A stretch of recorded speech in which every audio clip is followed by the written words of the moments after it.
Exactly 1 year ago, on the 23rd of February, just hours before the Russian aggression, I was in Kyiv to support Ukraine.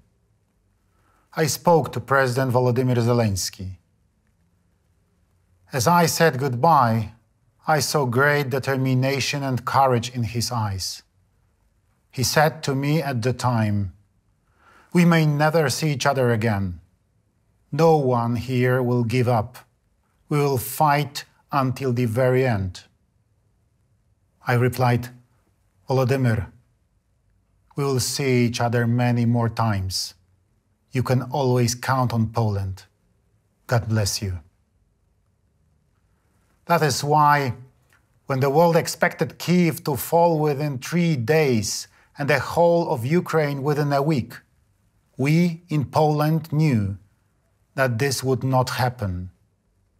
Because what unites us, Poles and Ukrainians, is a great love of freedom, so huge that you can give your life for it. Ladies and gentlemen, we Poles, like few other nations in the world, understand the tragedy of Ukraine.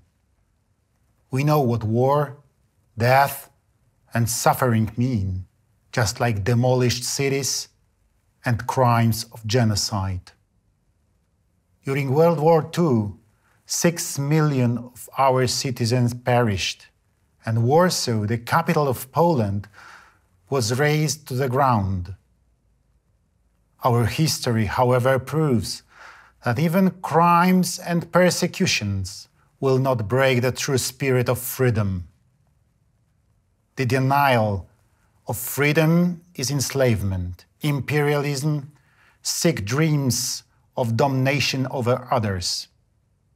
By unleashing the war in Ukraine, Vladimir Putin wanted to restore the Russian Empire.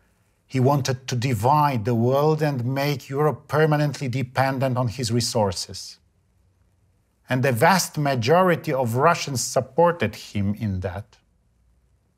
Today, after a year of war, we know that they did not succeed. Russia has not conquered Ukraine. The Western world is united. NATO's role has increased with more countries joining the alliance. Europe is finally ending its dependence on Russian oil and gas. Putin is failing. He has not achieved any of his strategic goals. He was stopped by the heroism of Ukrainian soldiers and Ukrainian society. He was stopped by the attitude of Poland and other countries who have been supporting Ukraine from day one. But all this would not have been possible without the strong leadership of the United States. Poland has been at the forefront of aid to Ukraine, both the military and humanitarian one. That is exactly why we are the target of an organized, cynical Russian propaganda and disinformation all over the world. Ladies and gentlemen, Russia has not yet lost, and Ukraine has not yet won. We know very well that the road to this victory is still a long one and will involve great efforts and sacrifice. But there is no other way. Any attempts to get along with Russia behind Ukraine's back are short-sighted and will lead to an even greater tragedy in the future. There is no going back to the situation from before the 24th of February. There is no return to business as usual with Russia. In order to achieve a lasting peace, Ukraine must win. And for it to have a chance of doing so, we need unity, and more unity of the whole free world. The historic visit by US President Joe Biden to Warsaw and Kyiv, to Poland and Ukraine, reaffirmed the Polish-American strategic alliance and continued support for Ukraine, which is fighting for its freedom.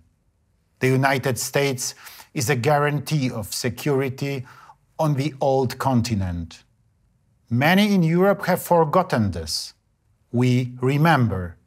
Therefore, the priority of the Polish presidency of the European Union in the first half of 2025 will be to deepen cooperation between the Union and the United States, to strengthen transatlantic bonds.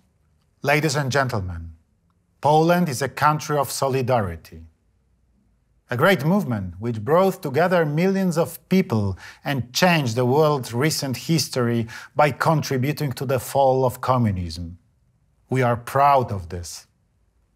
After the outbreak of the war, the Polish people show that solidarity is not just a great history, but that solidarity lives on in us. We opened our hearts and our homes to our neighbors. There were and there are no refugee camps in Poland.